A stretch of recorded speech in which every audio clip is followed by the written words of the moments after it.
আসসালামু আলাইকুম প্রিয় বন্ধুরা, দেখতে পাচ্ছেন একজন বৃদ্ধ মানুষ, বাবার বয়সী। তো আমরা এখানে দাঁড়িয়েছিলাম, দেখি উনি ওদিক থেকে হেঁটে আসছেন, মানুষের ধারে ধারে সাহায্য চেয়ে বেড়াচ্ছেন, কিন্তু কেউ তার দিকে ফিরে তাকাচ্ছেন না এবং দেখার মতো সময়ও নেই। তো খুবই খারাপ লাগলো বিষয়টি।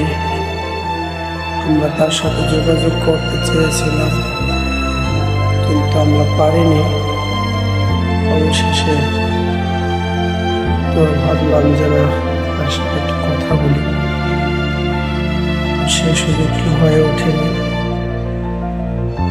তো বন্ধুরা, এরকম মানুষকে ভালোবাসুন, এরকম মানুষকে খুঁজে খুঁজে বের করে তাদেরকে যতটুকুই পারেন সামর্থ্য অনুযায়ী তাদেরকে সাহায্য করুন।